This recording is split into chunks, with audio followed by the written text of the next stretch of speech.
Mercredi 24 mai, l'agent de Tina Turner a annoncé le décès de la chanteuse à l'âge de 83 ans. En 2018, la star du rock'n'roll avait connu le plus terrible drame de sa vie lorsque son fils Craig, 59 ans, s'était suicidé en se tirant une balle dans la tête. Le monde de la musique a perdu une nouvelle étoile ce mercredi 24 mai. Tina Turner s'est en effet éteinte à l'âge de 83 ans, comme l'a annoncé son agent à la presse américaine, laissant derrière elle des millions de fans éplorés. De son vrai nom Anna Mae Bullock, la chanteuse avait connu un succès planétaire dès les années 80, notamment avec son tube The Best, encore en boucle sur les radios et les plateformes de streaming 40 ans plus tard. Preuve de son incroyable popularité à travers le monde, elle est enregistrée dans le Guinness Book des records comme l'artiste ayant vendu le plus de places de concert dans sa carrière avec 200 millions de tickets enregistrés. Si la carrière de la reine du rock'n'roll est l'une des plus belles et prestigieuses de l'histoire de la musique, sa vie privée comporte des chapitres nettement moins heureux.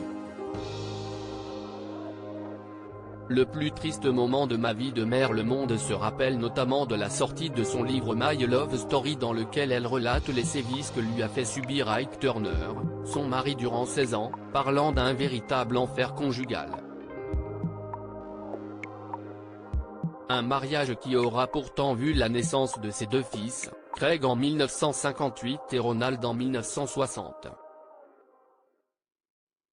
Malheureusement, l'aîné des fils Turner brisera à tout jamais le cœur de sa mère en 2018, à 59 ans, celui qui officiait en tant qu'agent immobilier a été retrouvé mort à son domicile de Los Angeles.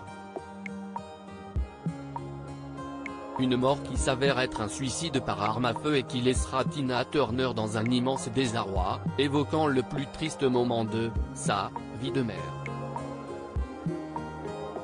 Un drame qui sera malheureusement rapidement suivi d'un autre, 4 ans plus tard, le 9 décembre 2022, CST son fils cadet Ronald Turner, connu notamment pour sa relation avec Afida Turner, qui s'éteignait à son tour, emporté par un fulgurant cancer du côlon.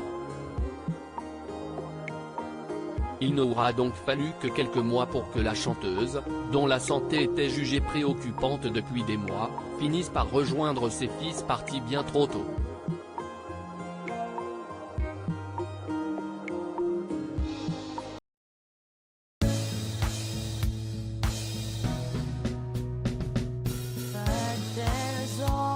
Times through the rough times